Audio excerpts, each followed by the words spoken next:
This is the Sri Lanka Broadcasting Corporation.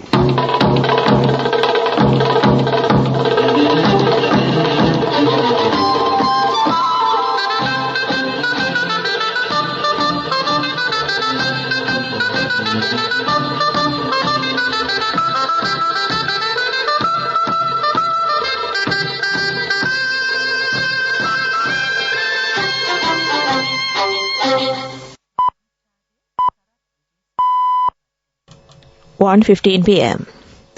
This is the Sri Lanka Broadcasting Corporation. The news edited by Catherine Pereira and read by Geethanjali Ramanayaka. The headlines. The President will address the 78th UN General Assembly tonight. He affirmed Sri Lanka's commitment to the Secretary-General's accelerated climate agenda. The Iranian President will visit the island by the invitation of the President. 12,000 million rupees has been allocated to purchase fertilizer for the Yala season this year. Revised dates for the 2023 A-level examination to be announced next week. And in foreign news, Poland to stop supplying weapons to Ukraine over grain row. News in detail. President Ranil Wickremesinghe, who is now in USA with the Sri Lankan delegation participating at the 78th session of the United Nations General Assembly in New York, will address the session at 9:30 p.m. local time today. His speech will revolve around the theme Rebuilding Trust and Reigniting Global Solidarity, Accelerating Action on the 2030 Agenda and its Sustainable Development Goals towards peace, prosperity, progress and sustainability for all. Meanwhile, President Ranil Wickremesinghe, speaking at the Climate Ambition Summit on the sidelines of the UN General Assembly yesterday, affirmed Sri Lanka's commitment to the Secretary-General's accelerated climate agenda. He highlighted the importance of tangible climate actions and commended the delegates for their valuable suggestions. President Wickremesinghe drew attention to the significant economic consequences of climate-related issues, with experts predicting a 1.5% GDP loss for Sri Lanka by 2050. In response, Sri Lanka has adopted a dual approach to climate ambition. At COP27, the President launched the Climate Prosperity Plan, a strategy for green growth centered on renewable energy generation, leveraging the nation's natural advantages in wind and solar power. This initiative aligns with Sri Lanka's economic restructuring following the 2022 financial crisis as the country aims to transition towards a green economy. In a significant diplomatic meeting held yesterday on the sidelines of the United Nations General Assembly in New York, the Secretary-General of the Commonwealth has engaged in a productive discussion with President Ranil Wickremesinghe. The discussion between Patricia Scotland and President Wickremesinghe have revolved around crucial aspects of the ongoing cooperation between Sri Lanka and the Commonwealth Secretariat at the President's Media Division said. They also delved into the implementation of decisions made by leaders during the 2022 Commonwealth Heads of Government meeting in Rwanda. A key focal point of the exchange was the pressing issue of climate change and the challenges associated with climate financing, especially for the developing nations. This discussion gains particular significance in the context of the upcoming 28th Conference of the Parties, or COP28, related to climate change. President Wickremesinghe expressed his commitment to taking a lead role in aligning the efforts of the Commonwealth member states in formulating a unified stance on these critical matters. This news broadcast comes to you from the Sri Lanka Broadcasting Corporation. President Ranil Wickremesinghe met with Ibrahim Raisi, President of the Islamic Republic of Iran, yesterday on the sidelines of the UNGA in New York. President Wickremesinghe referred to the long-standing close cooperation with Iran and the mutual support extended by both countries to each other over the years.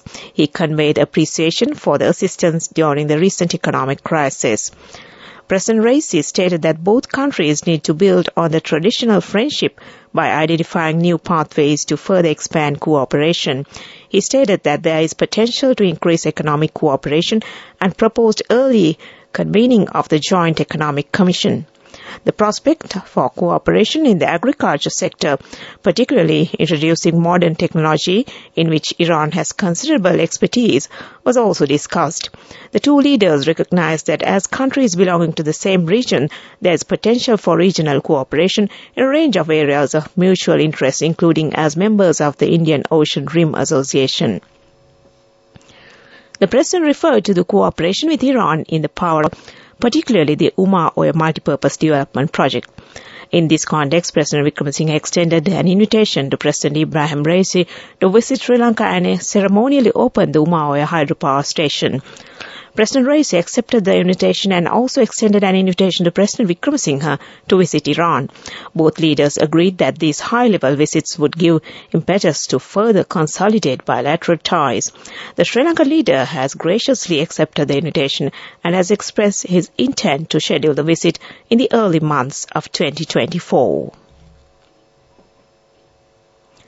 Minister Mahinda Amaravira says that 12,000 million rupees has been allocated to purchase fertilizer for the yellow season this year.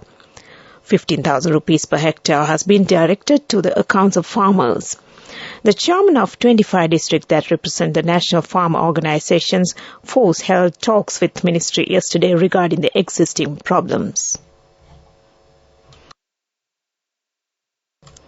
Minister of Education Susil Premjanta says that the Commissioner General of the Department of Examinations will announce the revised dates for conducting the 2023 GCE Advanced Level Examination next week. The minister made this remark while making a special statement in the Parliament this morning. And that ends local news for now. The main news story is brought to you by Sinhala Mahatma. Former governor of the Eastern Province, MLA Hizbullah, says that some groups are trying to create ethnic issues on the Batticaloa University. He stated that there is a possibility for the Sinhala, Tamil, Muslim and other ethnic groups to study at the university, including the technology subject.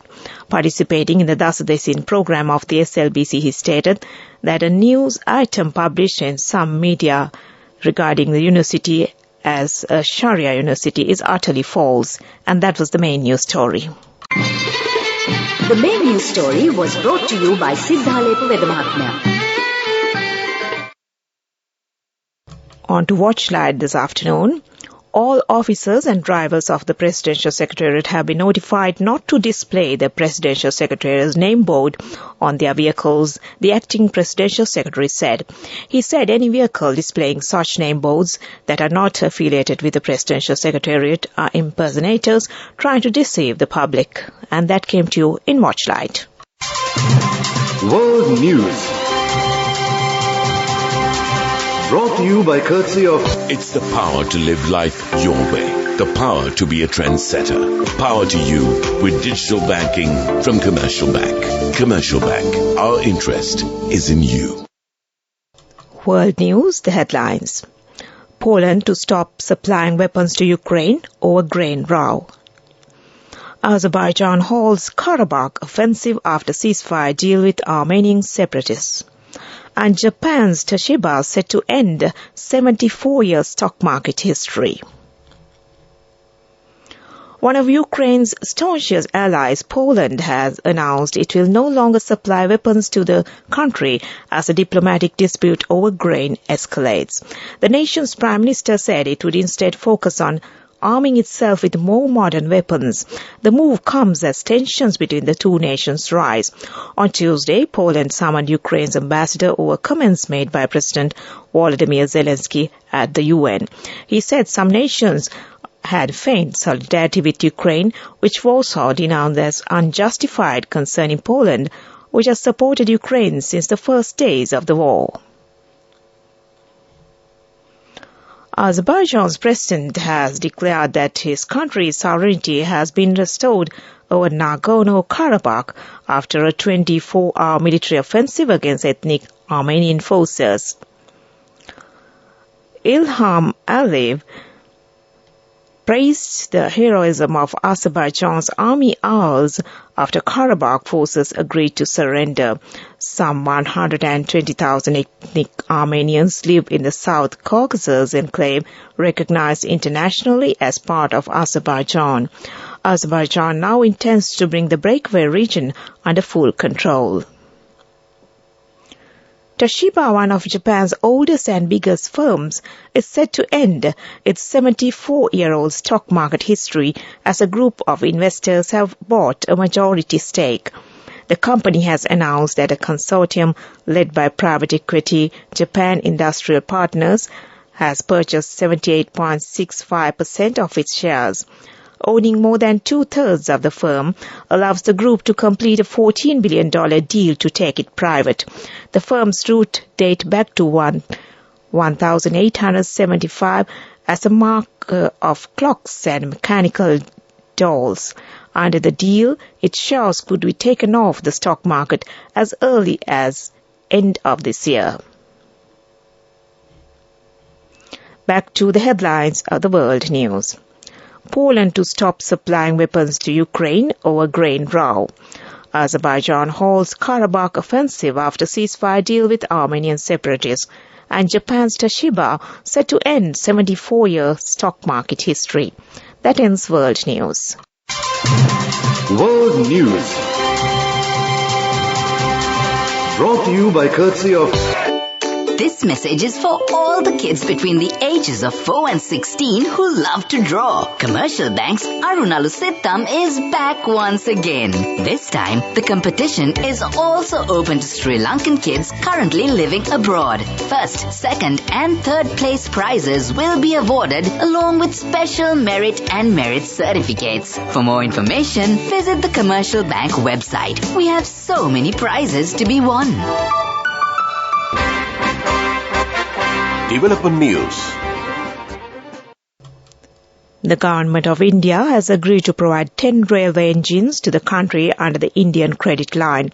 Several officials of the railway are scheduled to leave for India to inspect the standards of these engines. And that was development news. Moving on to sports news.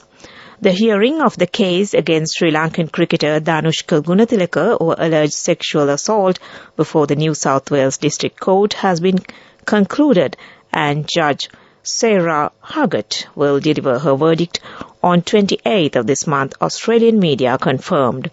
Cricket star Danushka Gunatilaka has stood trial at the Downing Centre District Court for the past 4 days after pleading not guilty to one charge of sexual assault without consent. And that was sports news.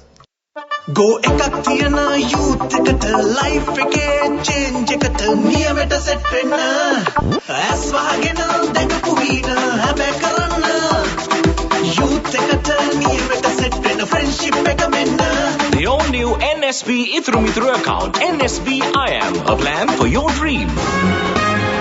Business News.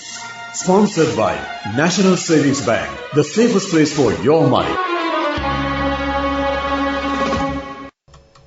On to business news. Sri Lanka's tourism industry is experiencing a significant revival with an impressive 65,688 visitors flocking to the island nation in the first 17 days of September, propelling the cumulative arrivals for 970,006, underscoring continuous rebound.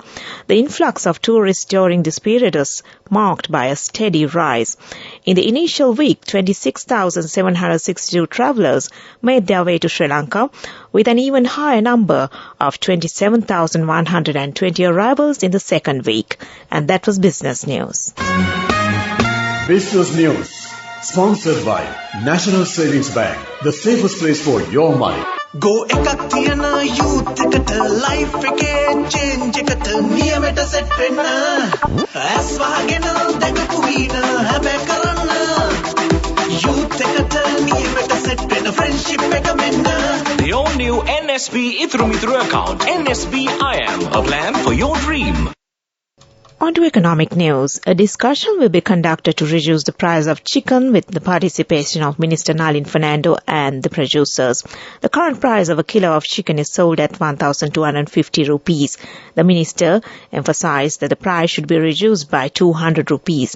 If not so, a decision will be taken to import chicken. And that is economic news.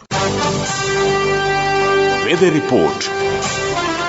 Showers or thundershowers will occur at times in the western, Sabragama and southern provinces. Several spells of showers may occur in the northwestern province. Showers or thundershowers will occur at several places in the Uva, central, north central and eastern provinces and in the Vaunia and Mullaitivu district during the evening or night. Fairly heavy showers above 50 millimeters can be expected at some places. That was the weather report. Prior to concluding this news broadcast, the headlines once again. The President will address the 78th UN General Assembly tonight. He affirmed Sri Lanka's commitment to the Secretary-General's accelerated climate agenda. The Iranian President will visit the island by the invitation of the President. 12,000 million rupees has been allocated to purchase fertilizer for the Yala season this year. Revised dates for the 2023 A-level examination to be announced next week. And on foreign news, Poland to stop supplying weapons to Ukraine over grain row. And with that, we end this news broadcast from the Sri Lanka Broadcasting Corporation.